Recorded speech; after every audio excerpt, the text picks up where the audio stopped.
يا ربي صل على محمد يا ربي صل عليه وسلم.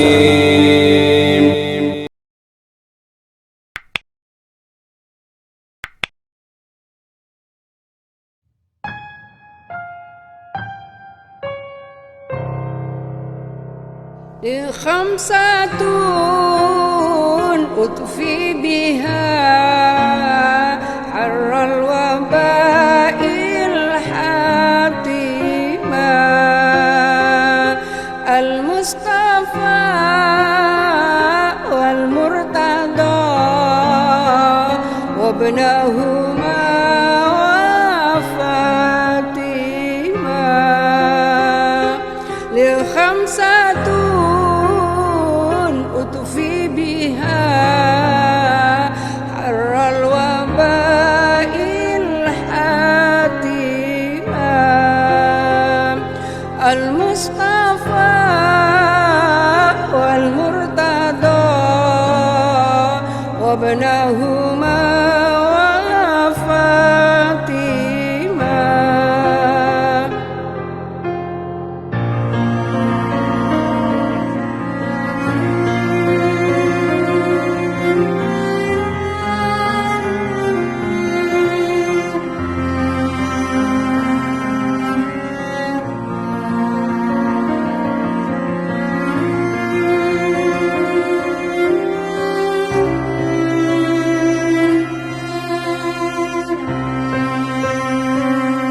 لخمسة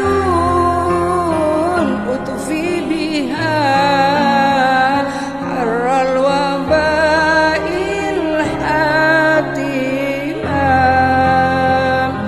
المصطفى والمرتضى وابنهما وفاطمة.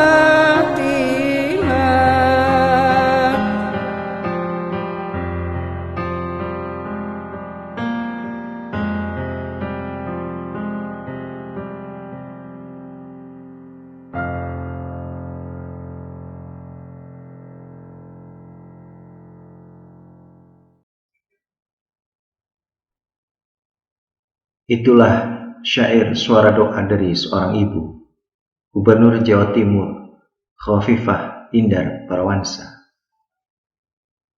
Di sebuah rumah terpasang sebuah kaligrafi di sisi barat ruang tamu. Ukurannya cukup besar, panjangnya sekitar 1,5 meter, dengan figura warna emas.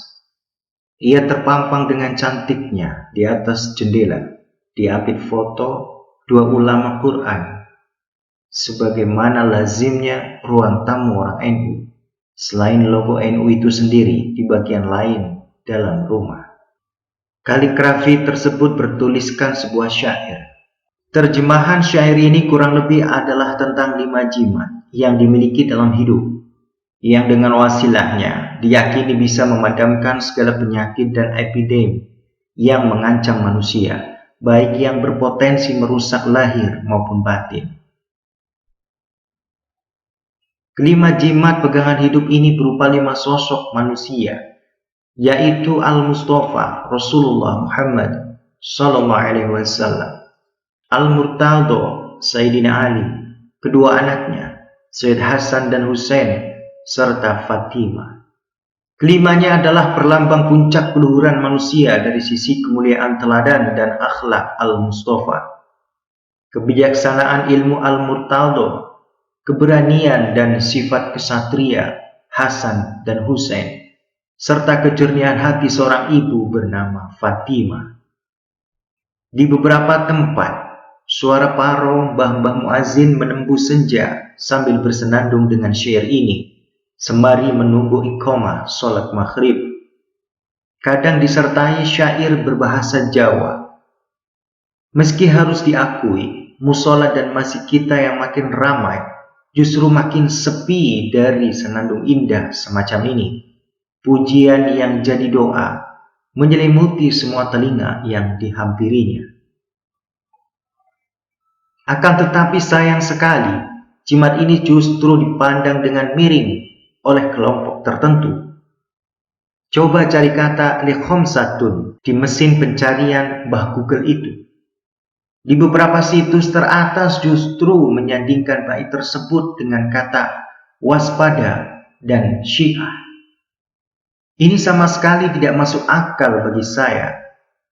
Bagaimana mungkin 5 sosok luhur jimat alam semesta ini harus diwaspadai? Sul adab namanya. Diwaspadai macam maling saja. Tak ada yang perlu diwaspadai dari syair ini kecuali cuma tuduhan tak bertanggung jawab dari orang-orang tentangnya. Penyebutan kelima sosok manusia itu sebagai jimat membuat beberapa kelompok menengarai tradisi ini sebagai tanda-tanda Islam kita terjangkit paham Syiah yang sesat. Nadian ibadah saumur-umur, amal ibadah ora kena diukur, marang limane yen ora akur. Meskipun beribadah seumur hidup, amal ibadah tidak akan bisa diukur apabila memusuhi kelimanya. Begitu penggalan syair mengingatkan kepada kita. Apalah arti disebut Syiah jika itu berarti mencintai Rasulullah dan keluarganya?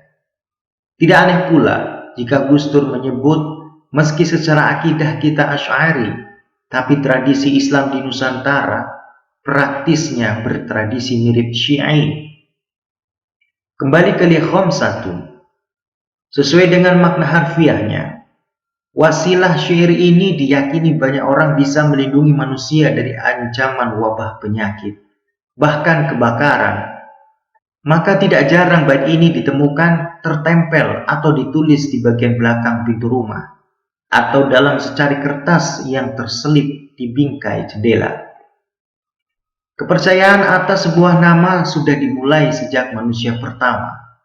Al-Kisah, Nabi Adam alaihissalam bermunajat kepada Allah dengan berwasilah melalui nama agung Nabi Muhammad SAW dalam pertobatan atas khilafnya. Perihal sebuah nama tidak bisa kita abaikan begitu saja.